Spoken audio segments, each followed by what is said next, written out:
Muy buenas tardes a todos. Sean bienvenidos al Thursday Science Seminar número 24. Hoy nos acompaña el profesor Sebastián Amaya, que hace parte de nuestro equipo del departamento. Nos acompaña con su charla titulada Teoría del funcional de la densidad aplicado al estudio de sistemas relacionados con energías renovables.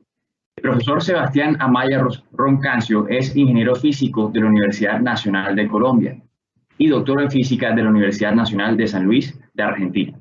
Sebastián es actualmente docente de tiempo completo del Departamento de Ciencias Naturales y Exactas de la Universidad de la Costa. Su interés científico está enfocado hacia el estudio computacional de diversos fenómenos que aportan al conocimiento fundamental de sistemas relacionados con energías renovables, como catálisis heterogénea para obtención de combustibles limpios, producción y almacenamiento de hidrógeno y celdas solares. Les recordamos al público que pueden realizar sus preguntas al finalizar, profesor Sebastián, su charla. Profesor Sebastián, sea usted bienvenido. Le cedo la palabra para que pueda continuar con su charla. Muchas gracias. Bueno, muchas gracias, Jairo. Bueno, entonces, esta charla, que como bien lo dijo Jairo, trata de teoría de la funcional de la densidad aplicado a sistemas de energías renovables. Lo he dividido en tres segmentos grandes. En las primeras dos secciones voy a hablar un poco acerca de la importancia de teoría del funcional de la densidad y voy a hablar también de un poco de la teoría como tal. Voy a hacer una breve introducción a la teoría del funcional de la densidad y después en la siguiente sección voy a hablar acerca de los resultados. Voy a hablar un poco acerca de catálisis heterogénea, como lo es la síntesis de Fischer-Tropsch. Y por último voy a hablar acerca de un modelo o de varios modelos en los cuales se han utilizado mucho para estudiar materiales relacionados con almacenamiento de hidrógeno.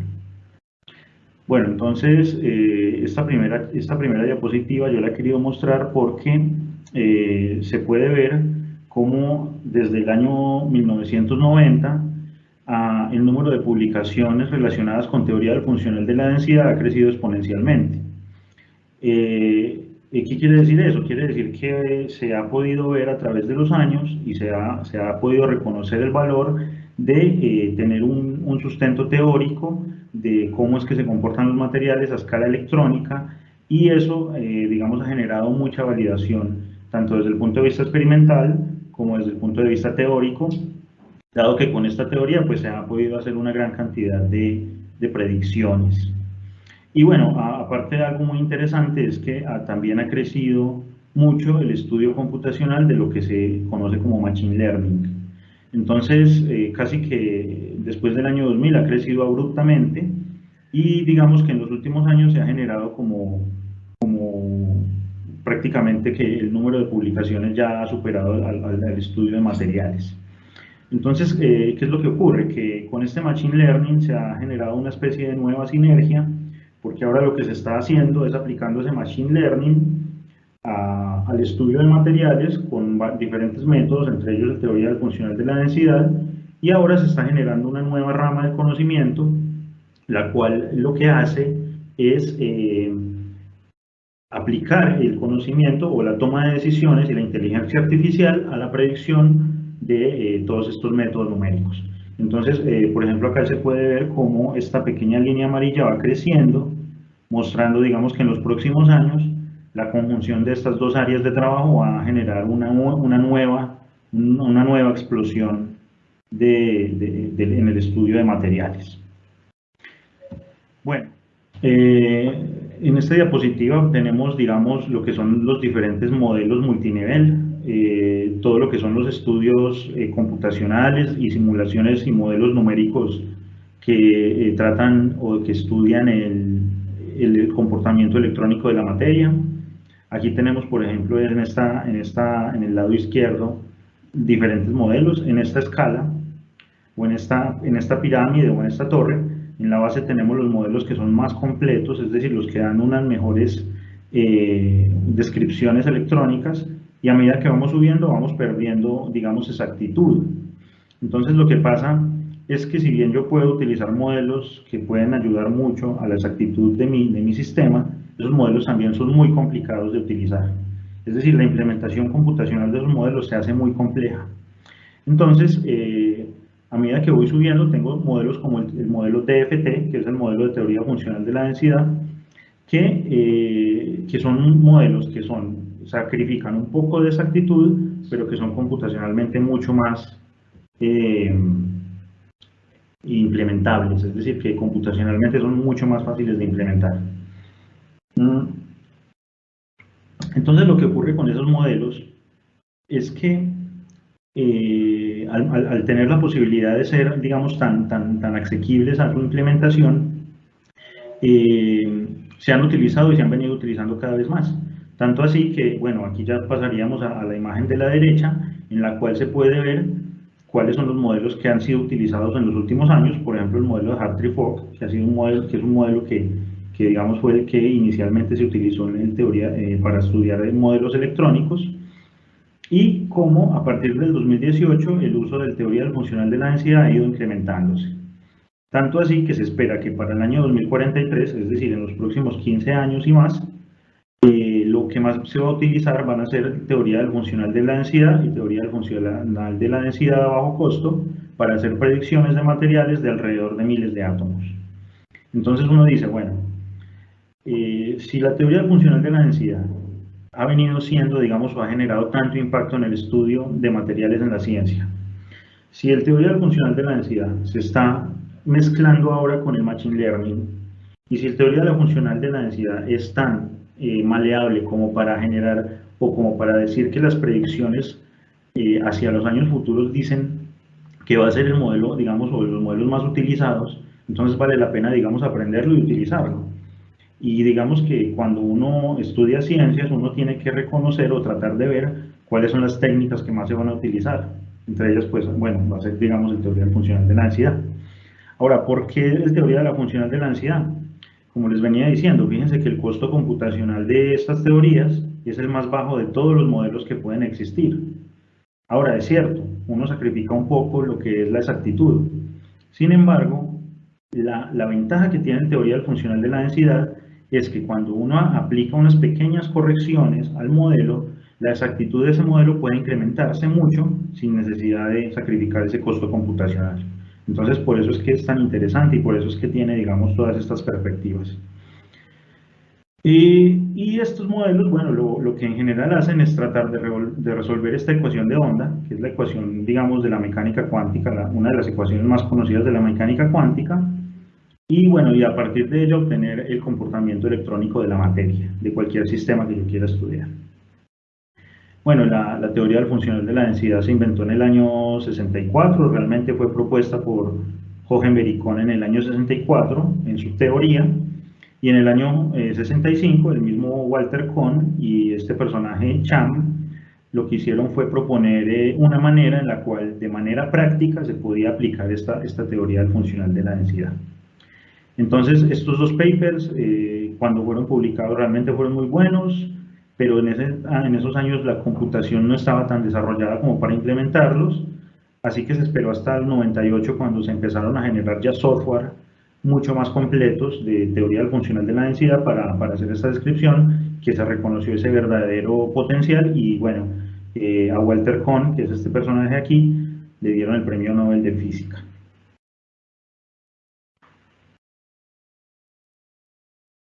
Bueno, entonces, ¿qué es lo que busca hacer la teoría funcional de la densidad? Es modelar un material. ¿Y cómo se modelaría un material? Y bueno, un material, cualquiera que sea ese material, es una colección de núcleos y electrones. Entonces, cuando nosotros tenemos núcleos y electrones en un sistema, lo que uno trata de hacer de manera clásica sería generar un balance entre las energías repulsivas de los electrones, las energías repulsivas de los núcleos y las energías de atracción entre núcleos y electrones. Fíjense que esto que tenemos acá, esta ecuacióncita, es exactamente la misma que le enseñamos a los estudiantes en teoría de campos de potencial. Es la misma energía potencial eléctrica que hay entre dos cargas eléctricas, que andaría muy bien de manera clásica, pero nosotros sabemos que clásicamente nos haría falta mucha más detalle, ¿está bien? Tanto así que, bueno, toca recurrir a lo que es la mecánica cuántica y a través de la mecánica cuántica entablar o encontrar la energía total de ese sistema, que es un hamiltoniano, Y bueno, ese hamiltoniano sería la colección entre las energías cinéticas de los electrones y las energías potenciales.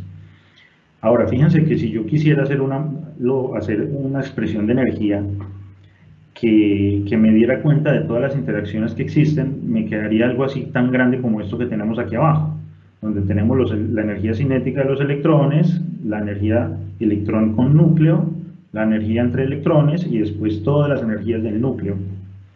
Pero digamos, para no hacer mucho más compleja esta ecuación, se recurre a lo que se llama la aproximación de Bohr-Oppenheimer.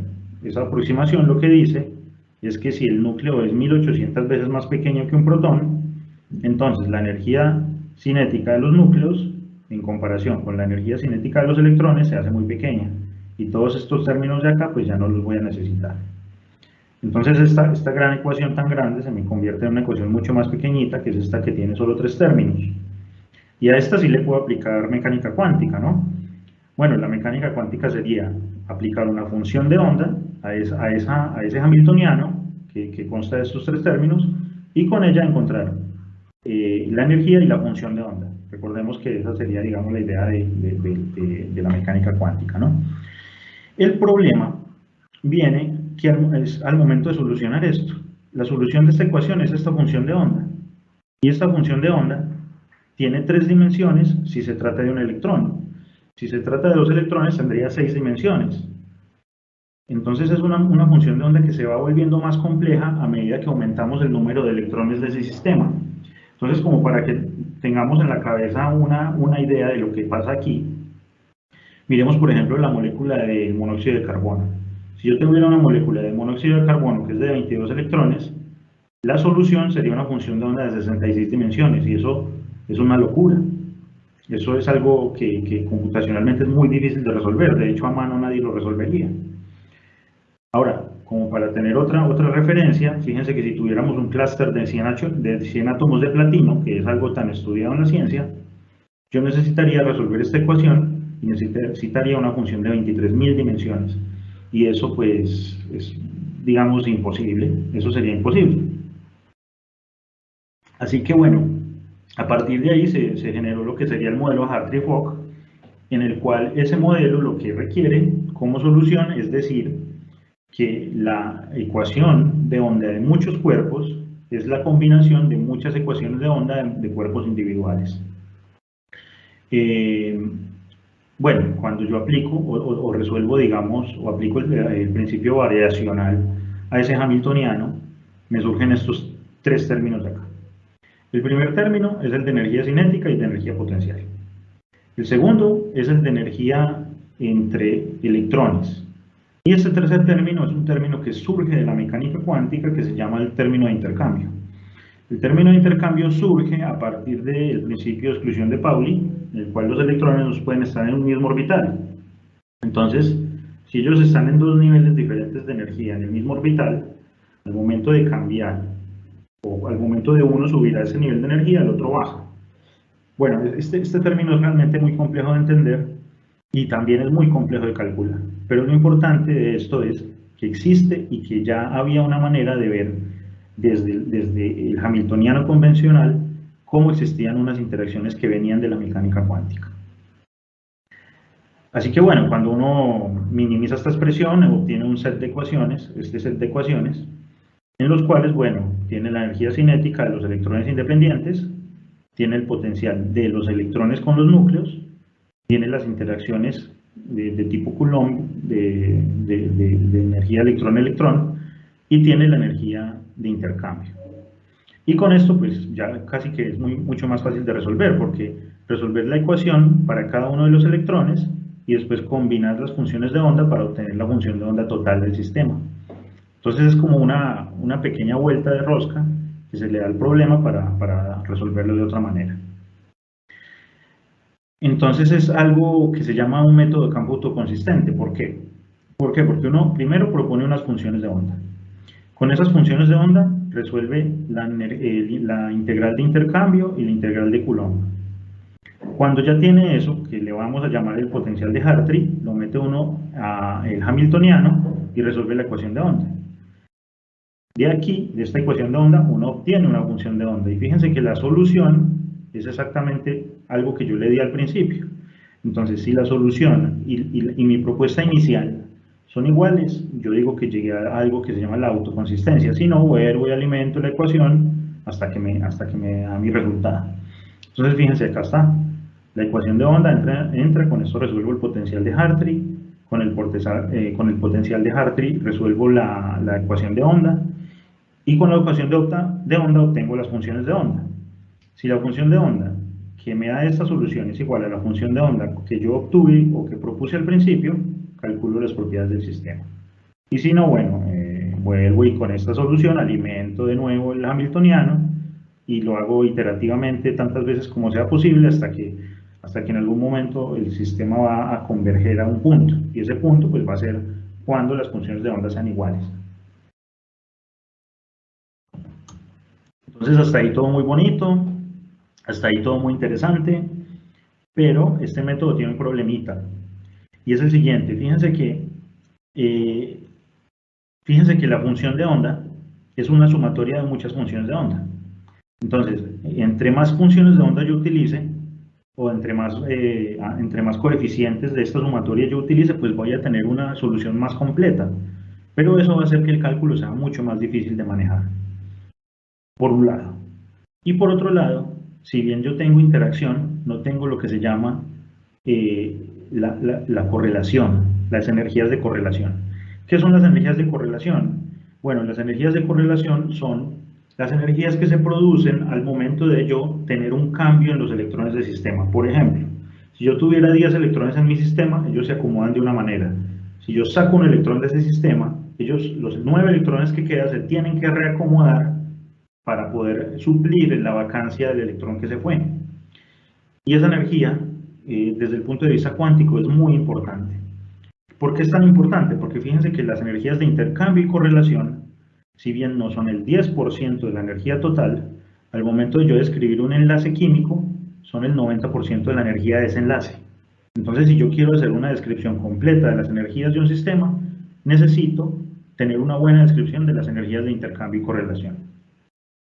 Bueno, por ejemplo, acá yo tengo este pequeño ejemplo. Acá tengo la energía total, y fíjense que acá tengo las contribuciones de intercambio y correlación, y son apenas de 500 Rayber, son 69-70 Rayber. Es decir, que en este caso, por ejemplo, no llega a ser el 12% de la energía total. Sin embargo, si yo quisiera hacer una molécula bien descrita, yo necesitaría que esta energía quedara muy bien modelada. ¿Ves? Entonces ahí aparece lo que es el teoría funcional de la densidad. Entonces fíjense que las funciones de onda son algo muy complejo. Y yo sé que yo voy a decir algo que puede ser un poco polémico, pero las funciones de onda no son algo real, son un artefacto matemático. Entonces, el problema es el siguiente. Yo le puedo preguntar a 10 profesores que dan la materia de mecánica cuántica qué opinan de la función de onda, y yo creo que los 10 me van a decir algo diferente. Pero lo cierto es que la función de onda es un artefacto matemático. Es decir, yo no puedo ir con un aparato experimental y verlo. Sin embargo, la densidad electrónica sí es algo que yo puedo ver experimentalmente. Primero eso. Y segundo, que la densidad electrónica es una función de 3 coordenadas, mientras que la función de onda no. La función de onda es multidimensional. Entonces, ¿cuál es la ventaja de la densidad electrónica? Que cualquiera que sea la forma que tenga, yo solo necesito 3 puntos X, Y y Z para describirla. Entonces, yo traje este ejemplo que vemos aquí, en la cual estos investigadores en este artículo tomaron y hicieron una difracción de rayos X de alta resolución, y con esa difracción de rayos X de alta resolución ellos hicieron algunos métodos para modelar la forma en la que está distribuida la densidad electrónica en una molécula. Esta está de este lado izquierdo. Y al mismo tiempo ellos recurrieron a la parte teórica y modelaron teóricamente cómo era que estaba distribuida la densidad electrónica. Entonces miren, si ustedes ven estas dos imágenes, se van a dar cuenta que, es más, si a mí me dicen que esta es la teórica y que esta es la experimental, yo no me daría cuenta, ¿ves? Y bueno, yo extraje de ese paper este pequeño fragmento en el cual dice que para todas las moléculas que ellos hicieron, la distribución de la densidad electrónica está de acuerdo sorprendentemente bien. Entonces, ¿qué quiere decir? Quiere decir que la teoría del funcional de la densidad realmente es muy útil porque me está dando una cuenta de cómo está distribuida realmente los electrones en ese sistema. Bueno, esto es como para que lo tengamos en cuenta. ¿Por qué es importante esta densidad? Porque si yo tengo la densidad electrónica, fíjense, la densidad electrónica se va a acumular alrededor de los núcleos de mi sistema. Entonces, si yo sé cómo está distribuida la densidad electrónica, también voy a saber dónde están los átomos ubicados. Si yo sé cuánta densidad electrónica se acumula alrededor de cada núcleo, sé qué núcleo tengo y por lo tanto sé qué átomo tengo. Así que imagínense ustedes la importancia de tener una función que me describa bien cómo está distribuida esa densidad electrónica. Bueno, la idea de la densidad electrónica ya viene desde el año 1927, sin embargo, pues en ese año no se pudo resolver porque la mecánica cuántica no estaba tan desarrollada y esta teoría estaba exclusivamente, digamos, restringida a sistemas clásicos. Fíjate que acá tienes la energía electrón-núcleo de manera clásica, la energía electrón-electrón de manera clásica, de nuevo esta es la misma que les enseñamos a los chicos en teoría de campos, y esta energía cinética pues era, digamos, la que uno ve por allá en estado sólido, que es la de un gas de electrones libres. Entonces, como que ya había una idea de hacer una densidad electrónica, pero era muy, muy básica, ¿no? Así que bueno, la teoría del funcional de la densidad se basa en estos dos postulados. El primero es que si yo tengo la densidad electrónica, puedo determinar el potencial externo. ¿Qué quiere decir esto en palabras normales? Quiere decir que si tengo la densidad electrónica, sé dónde están ubicados mis núcleos y por lo tanto ya tengo el sistema bien descrito. Y el segundo postulado dice que existe un funcional de energía. Es decir, y ese funcional de energía me va a dar la energía total del sistema cuando yo lo alimente con la densidad electrónica. Entonces, ¿qué quiere decir eso? Quiere decir que antes yo utilizaba funciones de onda para describir la energía total y ahora utilizo densidad electrónica para encontrar esa energía total. Por lo tanto, entonces la densidad electrónica es un funcional de la energía total. Por eso se llama teoría del funcional de la densidad. Bueno, partimos de la misma ecuación, se hace un tratamiento muy similar, sin embargo se llega a una conclusión y es que hay un funcional tanto de energía cinética como de interacción electrón-electrón que no se conoce y existe una interacción entre los electrones y los núcleos que sí se puede calcular. Entonces, fíjense, esto sería el paper del año 64, donde esta parte del funcional no se conoce, todavía no se conoce y creo que no se va a conocer. De hecho, yo cuando hice el curso de teoría del funcional de la densidad con los programadores del Quantum Espresso, que son unos italianos, ellos dicen que la teoría del funcional de la densidad es la teoría de los estronzos, porque es un funcional que sabemos que existe, pero no sabemos ni cómo llegar a él, ni sabemos cómo es. Entonces dicen, es de los tontos, de los estronzos, porque es algo que estamos trabajando, pero no sabemos qué es, ¿viste? Entonces, hasta el año 64, esta sería la teoría, ¿no? Sin embargo, en el año 65 se hizo una propuesta, y era la siguiente. Si este funcional F no se conoce, yo sé que yo conozco la energía cinética de los electrones independientes y conozco la energía electrón-electrón de electrones independientes. Así que yo voy a sumar estas dos energías como si las conociera y todas las interacciones cuánticas las voy a meter en un tercer potencial. Y a ese potencial le voy a llamar funcional o potencial de intercambio y correlación. Entonces, bueno, permítanme, me adelanto un poco. Aquí tendría la energía electrón-electrón, aquí tendría la energía núcleo-electrón, aquí tendría la energía cinética de los electrones independientes y todas las interacciones cuánticas o todo lo que yo no conozca de mi sistema lo voy a meter en un funcional y a ese funcional lo único que tengo que hacer es aproximarlo o moverlo de tal manera que lo único que voy a hacer es aproximarlo hasta que obtenga una solución en la cual la molécula o los electrones de esa molécula se parezcan lo más posible a la realidad. ¿Ves?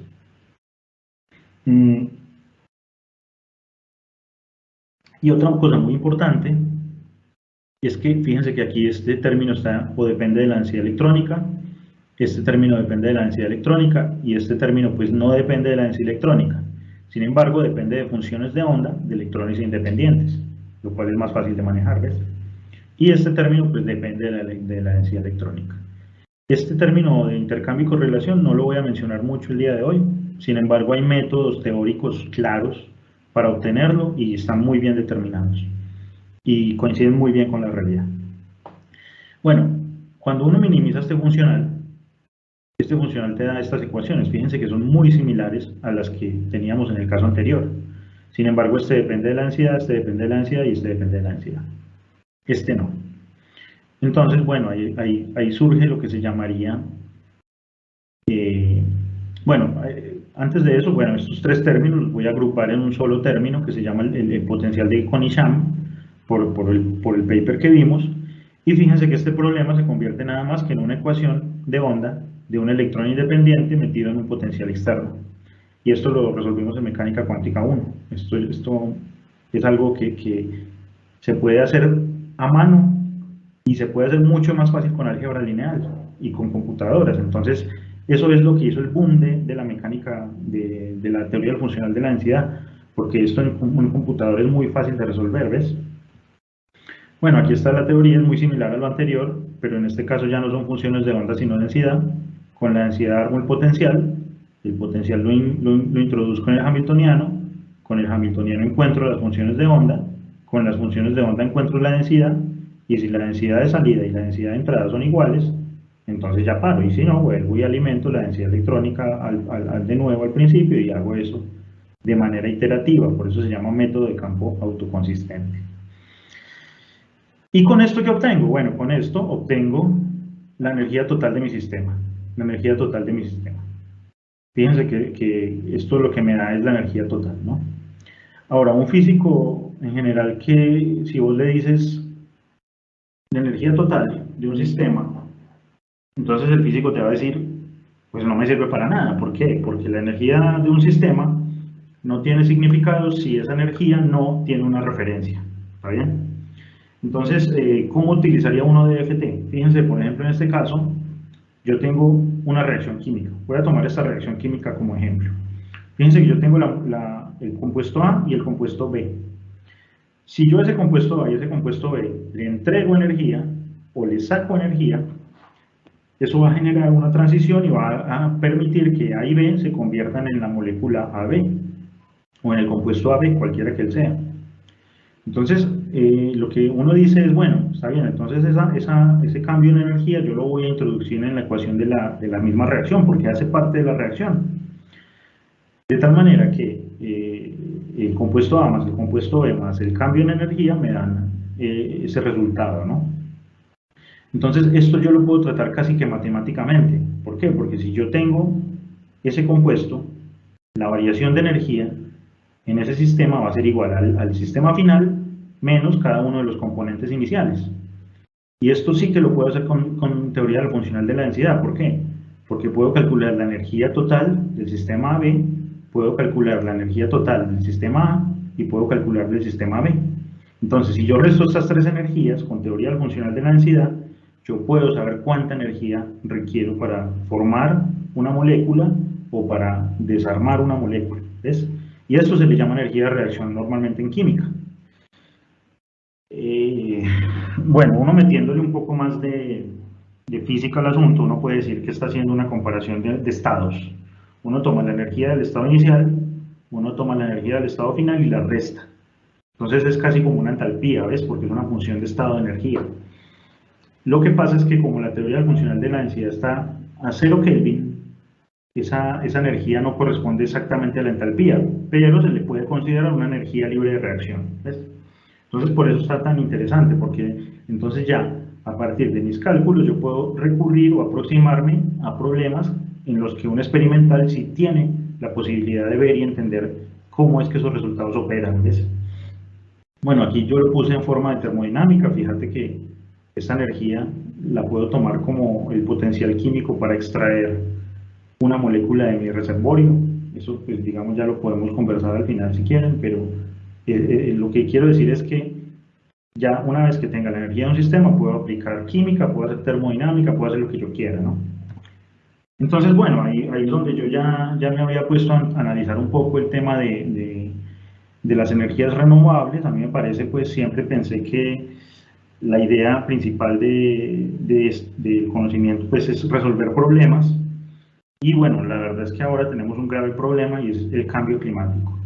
Como ustedes bien saben, pues ahora con el Acuerdo de París, la idea es tratar de controlar la temperatura del planeta en 2 grados o no permitir que aumente más de 2 grados para este siglo.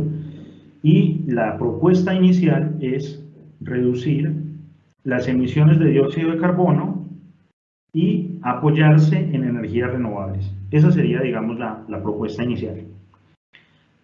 Y lo que dicen acerca de reducir las emisiones de dióxido de carbono es contemplar el uso del hidrógeno como un portador de energía. Entonces, ¿cuál es el problema con eso? El problema es que el día de hoy el hidrógeno, la demanda de hidrógeno actual en el mundo es de alrededor de 70 millones de toneladas por año. Y eso es un problema porque toda esa cantidad de hidrógeno que se genera proviene de combustibles fósiles. Entonces fíjense que nos están pidiendo consumir hidrógeno y nos están diciendo al mismo tiempo que ese hidrógeno viene de combustibles fósiles. Entonces es como que estamos generando un círculo vicioso. Y al mismo tiempo, lo que se espera es que las fuentes de energía hacia el año 2040 sean principalmente electricidad basada en combustibles no fósiles. Así que bueno, ahí hay que hacer algún tipo de propuesta, ¿no? Que ya de esa vamos a hablar ahora mismo. Entonces, bueno, yo como digamos queriendo entender qué podríamos hacer con esta cantidad de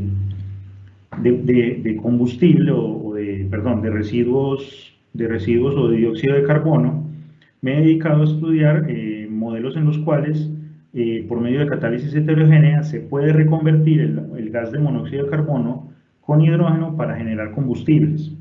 Esos combustibles se pueden quemar como normalmente se queman, pero el residuo de ese combustible se puede reutilizar a través de la reacción catalítica para volver a reconvertirlo de nuevo en un combustible. Entonces eso se generaría un ciclo cerrado de combustión en el cual uno siempre utilizaría el residuo de la combustión para generar de nuevo combustible, ¿ves? Entonces, bueno, ahí está lo que se llama la síntesis de Fischer-Tropsch. Ellos la descubrieron en el año 24 y hasta el año 1936 ya producían 200.000 toneladas por año. ¿Por qué era importante eso? Porque ellos son alemanes y ellos estaban produciendo 200.000 toneladas por año para los nazis, ¿ves? Entonces, la cantidad de producción en el año de guerra, en el año 44, era de 700.000 toneladas por año, que eran alrededor del 9% del uso militar nazi y eran alrededor del 25% del uso interno alemán. O sea que fíjate que ya esa reacción es algo que se puede utilizar y que es muy útil y que es realmente, digamos, ya probada, ¿no? Tanto así que actualmente, pues, el día de hoy en Qatar existe una planta de Fischer-Tropsch que produce 140.000 barriles de combustible por día, nada más con monóxido de carbono y con hidrógeno, imagínate vos. Bueno, entonces, bueno, la idea mía sería estudiar esas moléculas sobre una superficie metálica que es un catalizador para producir parafinas, olefinas, alcoholes o metano. Entonces, inicialmente lo que hice fue calcular cuánta energía se requeriría para disociar una molécula de monóxido de carbono. Fíjense que si yo quisiera disociar una molécula de monóxido de carbono en el vacío, necesitaría de 10 electronvoltios. Estos son más o menos 58.000 Kelvin, eso es una temperatura tremenda. Y alrededor de 5 electronvoltios para el hidrógeno, que también es una temperatura muy alta. Bueno, aquí están los orbitales moleculares, también los calculé con teoría funcional de la densidad. Esto es bastante interesante, no voy a hablar mucho del tema, pero esto da muy buena información de cómo están distribuidos los electrones en esa molécula. Y lo que hice después fue aplicar un poco eso que les mostraba, ¿no? Calcular la energía total del sistema antes de la molécula A, de la molécula B, que era mi sustrato, que es el hierro, y después es calcular el estado final del hidrógeno en diferentes posiciones. Entonces fíjense, por ejemplo, acá está la imagen del hidrógeno cayendo sobre esa superficie de hierro, y aquí está el perfil de reacción de la molécula. Entonces fíjense que si bien el hidrógeno requería de 5 electronvoltios para disociarse en el vacío, en presencia de hierro es una reacción exotérmica, es decir, es una reacción que te entrega energía, no que requiere energía. Y eso es muy interesante porque uno puede utilizar esos metales como almacenadores de energía, ¿ves? Uno puede utilizar esos metales para hacerlos entrar en contacto con hidrógeno, generar hidruros metálicos, y esos hidruros metálicos pues ayudarían a almacenar el hidrógeno. Lo mismo lo hice con el monóxido de carbono. Fíjate que aquí probé el estado, 3 estados diferentes, un estado que llamé top, un estado que llamé bridge, el cual pues es en contacto con 2 átomos de hierro, acá con uno, y un estado que llamé hollow, en el cual pues él está con 4 átomos vecinos, ¿no? Y aquí está la forma en la que se distribuye la densidad electrónica. Estos cálculos los hice con eso que ustedes vieron de densidad electrónica. Aquí el rojo representa acumulación de densidad electrónica y el azul representa vacío de densidad electrónica. Entonces fíjense que cuando esta molécula entra en contacto con el hierro, la densidad electrónica se acumula en el oxígeno, en el carbono, y se genera un vacío en el intermedio. Y ese vacío en el intermedio debilita la molécula y la facilita para que pueda ser rota o fraccionada. Perdón. O fraccionada. Bueno, lo mismo pasa en el sitio bridge y lo mismo pasa en el sitio hollow. Fíjense que, por ejemplo, en el sitio hollow, aquí se genera un vacío de densidad electrónica que hace que esta molécula sea mucho más fácil de romper, porque aquí ya no hay un enlace químico fuerte. ¿Ves? Bueno, esto que estamos viendo acá también se puede ver a través de orbitales moleculares, que son las que están aquí modelados, en los cuales aquí tengo el orbital de hierro, aquí tengo el orbital 5 sigma de la molécula de monóxido de carbono, y aquí tengo su solapamiento, una vez que ya entran en contacto. Bueno, entonces fíjense, acá yo tengo el estado inicial, acá tengo el estado final, esta sería la energía de reacción, esta diferencia de energía, y ahí tengo, fíjense, lo que sería el camino de reacción. Y este camino de reacción me ayuda a calcular la energía que yo requiero para romper esa molécula. Bueno, si bien en el vacío yo necesitaba 10 electronvoltios, en presencia de hierro, yo solo necesito 1 electronvoltio, que eso ya es una temperatura más o menos posible de entender, ¿no? Bueno, después estudié lo que era la formación de moléculas CH, CH2 y CH3 y alcoholes. Fíjense, por ejemplo, en este caso, yo tengo la molécula de CH, la cual consta de un hidrógeno y de un monóxido de carbono, y se calcula por medio de teoría funcional de la densidad, haciendo que el hidrógeno se difunda hacia el carbono.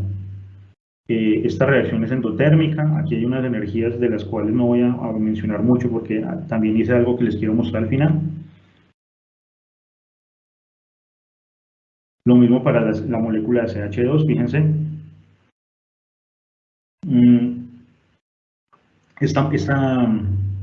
La formación de esta molécula también es endotérmica, es decir, ella requiere energía. Aquí están las barreras de energía que requiere la formación de esa molécula sobre el catalizador. Aquí hay otra manera, otro camino, digamos, fíjense, acá hay otro camino para formación de CH2.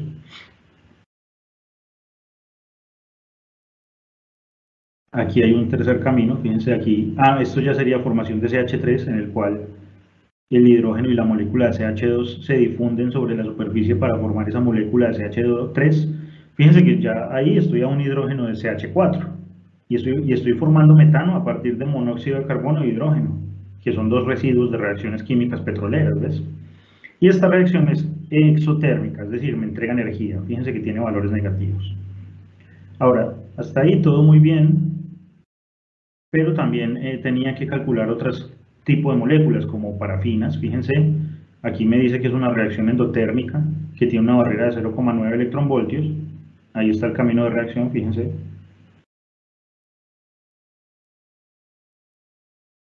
Aquí está la formación de un alcohol, un COH es un alcohol simple, que es una barrera también de alto valor, de más o menos un electronvoltio alta, y es endotérmica, es decir, requiere energía para mantener esa molécula presente ahí. Fíjense, ahí está la formación del CH.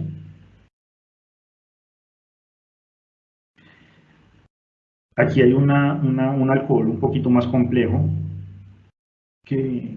cuyo camino de reacción también es un poco más complejo, fíjense. Ahí está la formación. Bueno, entonces, y aquí hay algo que es un análisis de localización una función de localización de electrones, que lo que me está mostrando es cómo el hidrógeno entra en cualquier sistema, esto yo lo he visto en muchos sistemas, a tomar densidad de carga. Es decir, él acumula mucha energía a través de su agresividad electrónica, ¿no? Por eso es que es tan interesante el hidrógeno. Bueno, entonces todos esos números y todas esas formas son muy bonitas, ¿no? Sin embargo, yo tenía la necesidad de aproximarme a la parte experimental y poderles mostrar cuál era la verdadera consecuencia que tenían esas reacciones que yo había estudiado, ¿no? Entonces, fíjense, yo partí de estas reacciones químicas, con esas reacciones químicas yo formé estas ecuaciones diferenciales y con estas ecuaciones diferenciales yo planteé modelos cinéticos. Y ahí me puse muy a prueba con mis cálculos. ¿Por qué? Porque estas ecuaciones diferenciales dependen de algo que se llaman las constantes de reacción, y esas constantes de reacción dependen de las energías, y las energías están sobre un exponencial. Entonces, como ustedes bien saben, si yo me equivoco en una décima en este exponencial, esta constante de reacción va a irse a un número muy loco, y la solución de estas ecuaciones diferenciales va a estar errónea. ¿Ves? Ahora, si yo hiciera 4 reacciones, está bien, pero yo hice algo así como 31, ¿ves? Entonces tenías que resolver muchas ecuaciones diferenciales y las constantes tenías que estar muy bien calculadas, ¿no? Lo que en sí es muy interesante, así que bueno, si alguien está interesado ahí en resolver ecuaciones diferenciales, yo le tengo para que trabaje bastante. Bueno, ahí está, esta sería la solución. Fíjense que, por ejemplo, acá yo puedo ver que entre 350 Kelvin y 750 yo tengo una actividad muy alta en mi sistema y que tengo una máxima producción de CH a bajas temperaturas. Lo mismo ocurre para el CH2. Acá tengo esta línea amarilla, sería la formación de CH2 superficial, que me muestra que a partir de 500 Kelvin pues yo tengo algo de CH2. En todos los casos tengo muy baja producción de alcoholes. Y lo mismo para el CH3, fíjense que es un comportamiento similar, pero bueno, durante todos estos rangos siempre tengo ese CH3 ahí, digamos, sobre ese sistema. Y también tengo muy baja producción de alcoholes y tengo una gran cantidad de carbono superficial. Ahora, cuando yo le mostré esto a los experimentales, ellos hicieron el sistema, o sea, tomaron un reactor Bash, le adaptaron un hierro metálico, hicieron la reacción y también hicieron este sistemita que ustedes ven acá, en los cuales tienen partículas metálicas de hierro dispersas en una base de carbono. Entonces, ¿por qué es importante esto? Porque estos canales hacen o limitan el tamaño de las moléculas. Entonces hacen moléculas más pequeñas, ¿ves? Y cuando compararon, ellos obtuvieron este perfil de productos, y lo que más me llamó la atención es lo siguiente. Primero, es que la máxima producción era 275 grados centígrados. Eso es alrededor de 550 Kelvin, ¿no? Bueno, 500 Kelvin, que es la máxima producción de las moléculas que yo estudié teóricamente. Segundo, la máxima producción, o las que más se producían, eran las de CH, es decir, CH1, CH2, CH3 y CH4. Fíjense que acá tienen la máxima producción.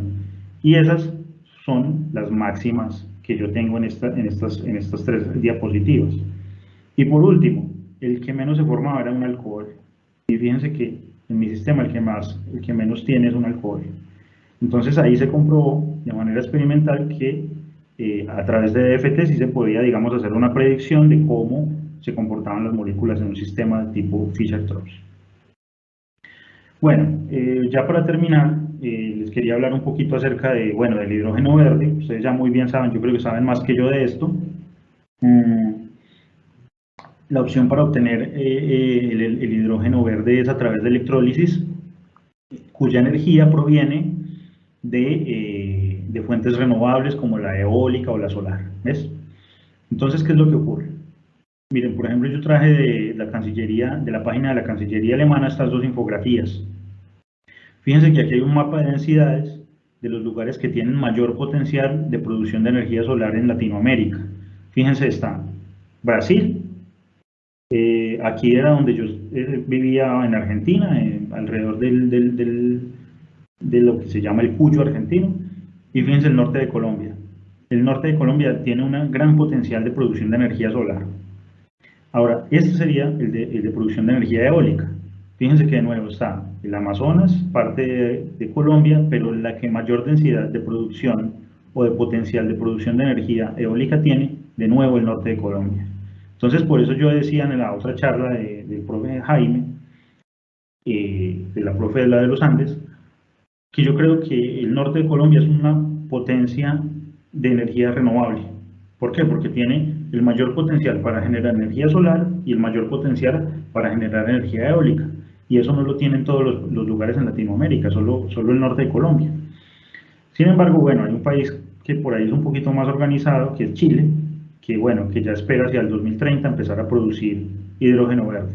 De hecho, esa planta ya está en funcionamiento y ya está produciendo hidrógeno verde actualmente. Es decir, que si se nos permite utilizar la política adecuada y la tecnología se nos deja implementar de manera clara, nos va a sobrar hidrógeno. No vamos a saber qué hacer con tanto hidrógeno.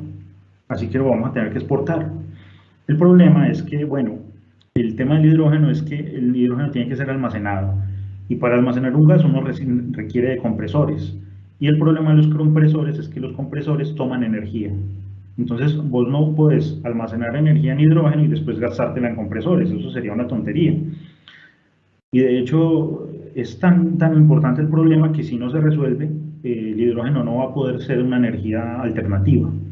Entonces, bueno, la idea de los investigadores es tomar el hidrógeno y almacenarlo en partículas metálicas, como las que venía mostrándoles hace poco, de tal manera que cuando el hidrógeno interactúe con esas partículas metálicas, genera hidruros metálicos que antes que requerir energía entregan calor y entonces esas matrices van a poder almacenar el hidrógeno, digamos, en sus partículas metálicas.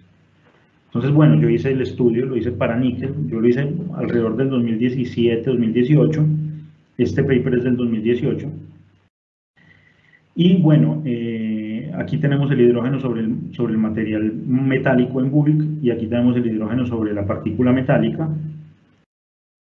Aquí tenemos ese mismo material sobre un grafeno, y aquí tenemos los perfiles de reacción. Entonces fíjense que el hidrógeno en fase gaseosa, cuando cae por ejemplo en el níquel metálico, que es este de acá, libera 0,76 electronvoltios. Pero si yo utilizo por ejemplo una partícula metálica, él me libera 1 electronvoltio. Es decir, es un sistema muy útil para almacenar hidrógeno. Y si yo utilizo el níquel y lo soporto sobre grafeno, cuando yo soporto el níquel sobre grafeno, él me va a entregar más o menos 0,6 electronvoltios. También es una energía bastante interesante.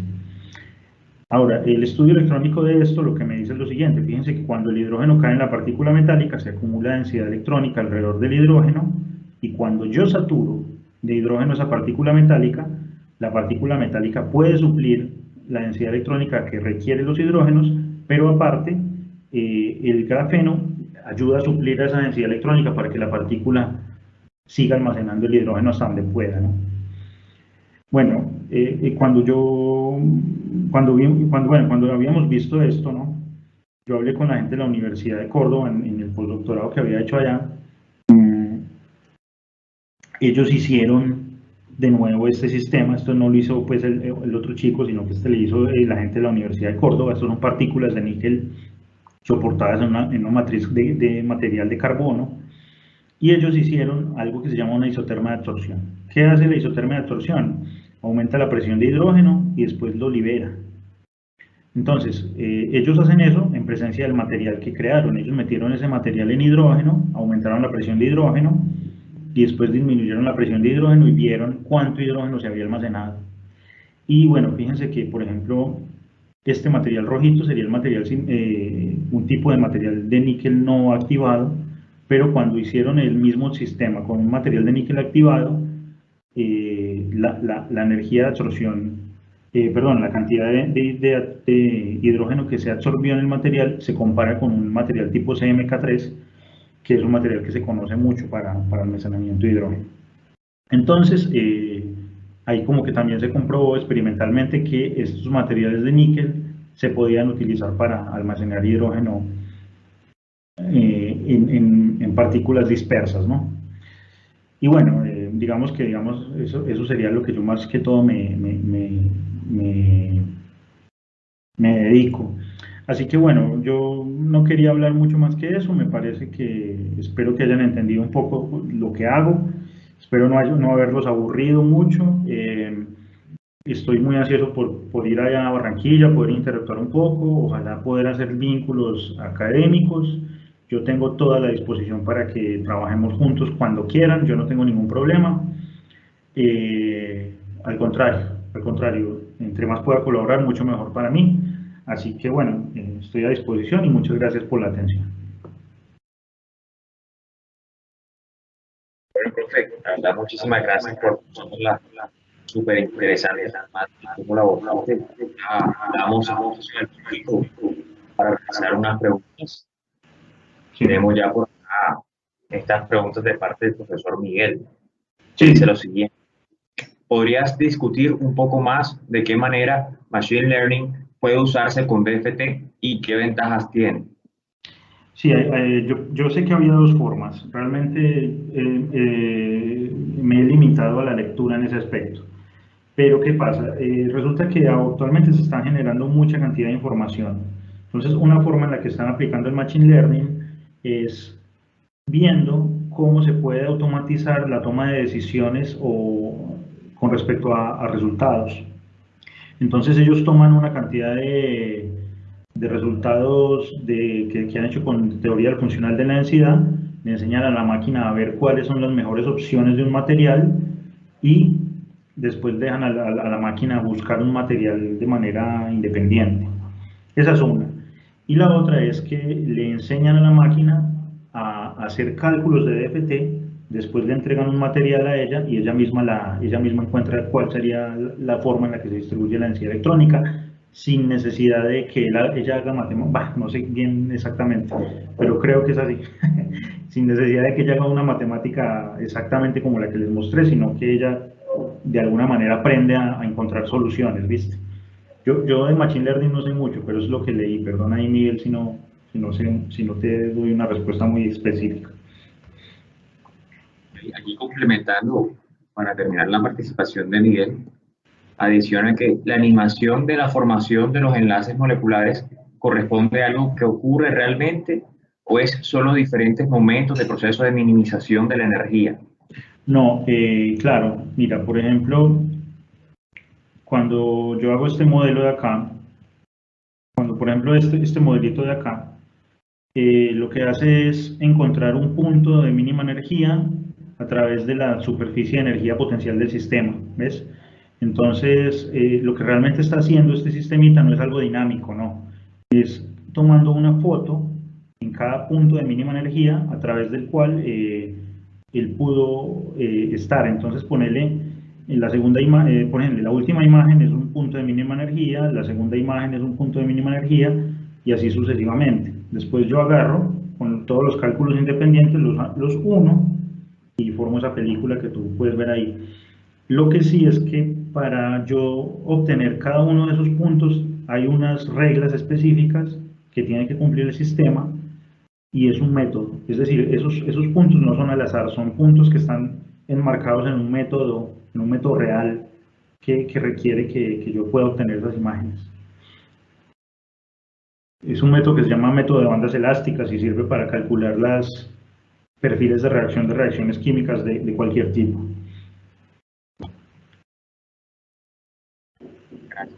Por acá nos dice la profesora Luzmeri Ramírez. Sebastián, excelente presentación. ¿Por Gracias. qué trabajar con estos materiales y estructuras si presentan una baja estabilidad, ya que las energías de formación que muestran son positivas, lo cual indica que es muy complicado realizarlo de manera experimental? Bueno, mira, es cierto que son exotérmicas. Sin embargo, si tú comparas, aquí no lo tengo, pero el perfil total de la reacción, desde que está en la fase gaseosa hasta que está hecho el producto, globalmente es exotérmico. Entonces es cierto lo que tú dices. Si yo me paro y miro nada más esta reacción, por ejemplo, esta reacción es endotérmica, es decir, requiere energía, es cierto lo que dices. Pero si yo comparo eso con la energía desde la fase gaseosa, la reacción globalmente es exotérmica, por un lado.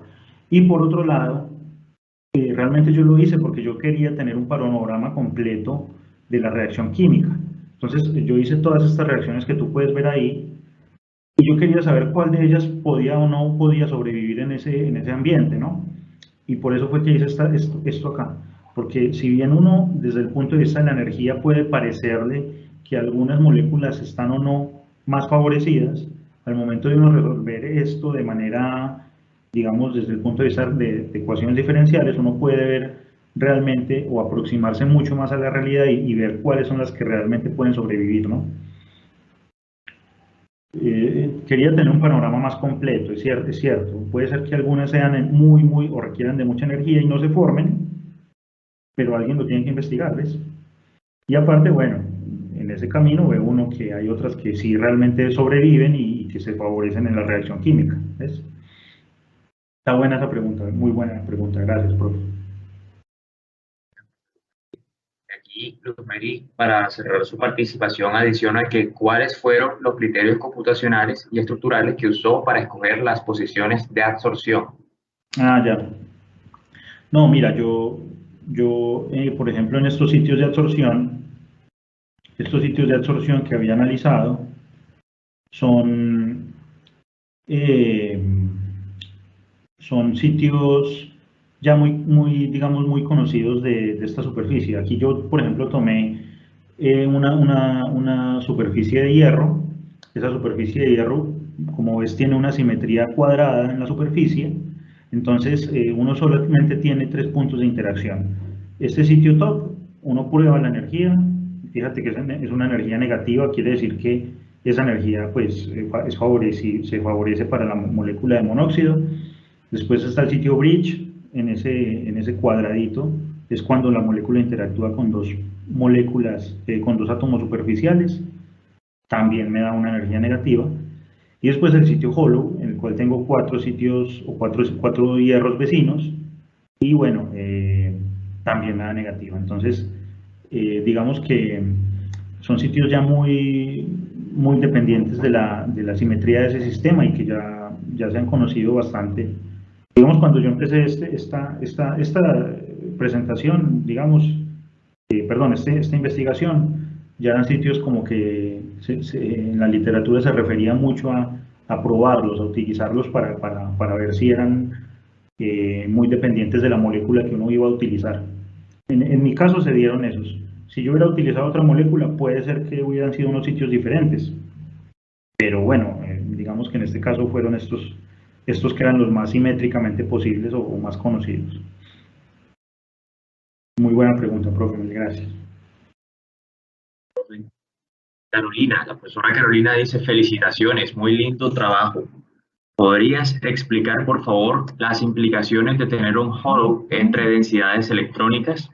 Con distancias superiores a las necesarias para formar puentes de hidrógeno, ¿se elimina el potencial de ocurrir reacciones redox?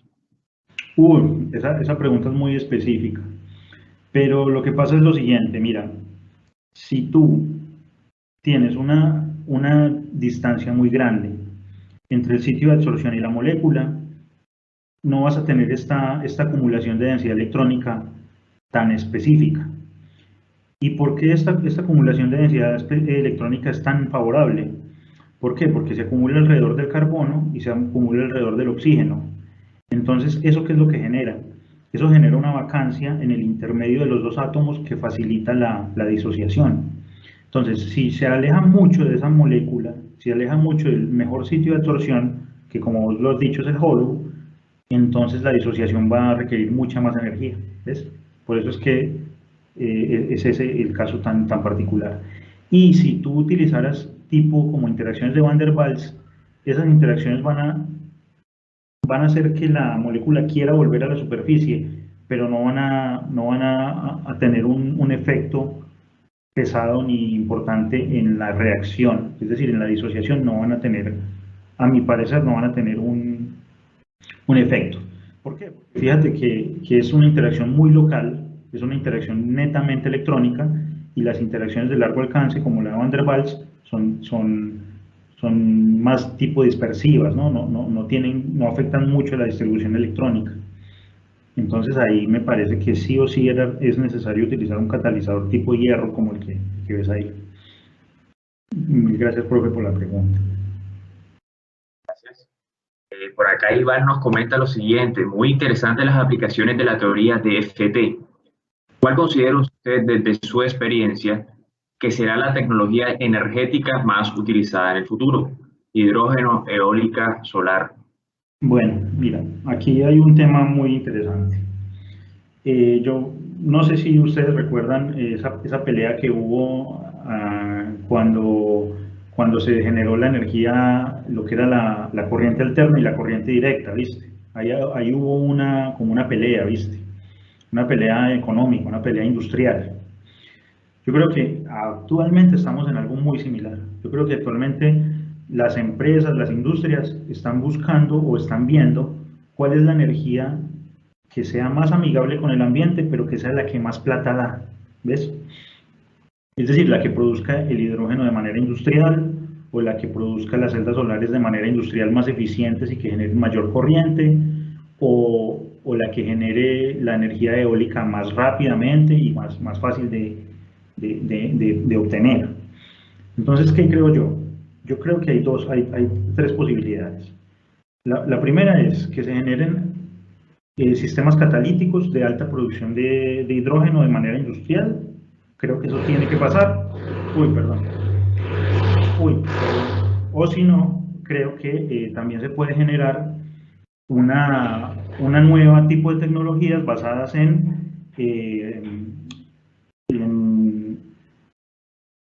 reacción nuclear, pero con cosas diferentes al uranio.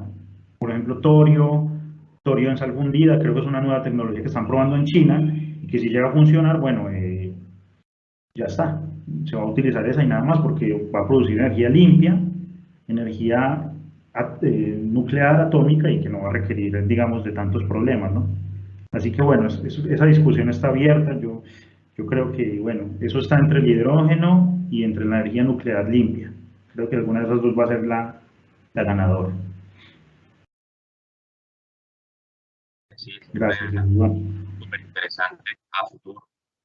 Por acá, Rosemary dice que cuáles programas computacionales usó para realizar la investigación. 2K, Quantum Express. Sí, Quantum Expresso, Siesta y VASP. Esos Ok, son los que utilizo. listo, profe. Y antes de eso, yo utilizo Siesta y VASP de una manera, realmente los utilizo bastante. Así que si quieres que lo conversemos en algún momento, escríbeme, porque de verdad que de hecho me gusta enseñarlos sin ningún problema, me gusta interactuar mucho en ese aspecto. Ahí está. Gracias, Jaime, perdón ahí.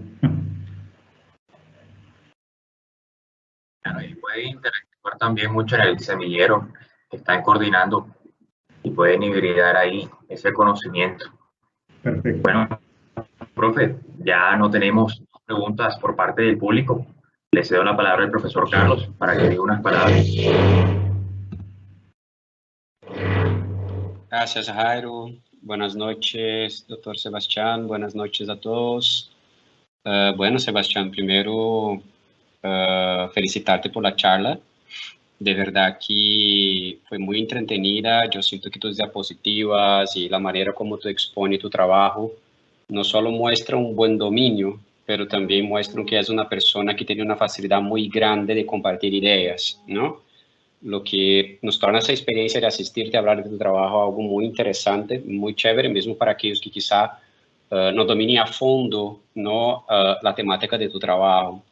Y una manera de medir ahí la calidad de tu charla también fue por la calidad de las intervenciones, ¿no? Muchas preguntas interesantes, mucho interés por parte de las personas que están asistiendo. Entonces, de verdad, felicitarte mucho, agradecerte también por ponerte a disposición de participar, de dar la charla, de preparar, ¿no? se ve que tomaste el tiempo, que dedicaste mucho de tu tiempo también a preparar las diapositivas de la charla. Entonces, de mi parte, no hay ninguna pregunta tan técnica, es más agradecerte en nombre del departamento y hacer también la invitación a los asistentes. Vimos que hay muchas sinergias posibles con el doctor Sebastián. Les he compartido en el chat el correo para los que aún no lo tengan. Si quieren escribir al doctor Sebastián para establecer contactos, aclaraciones más sobre el tema de trabajo, ¿ok?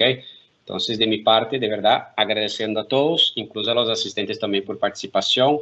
Jairo, de mi parte, me doy por satisfecho y muy contento de verdad con el seminario. Muchísimas gracias, Sebastián.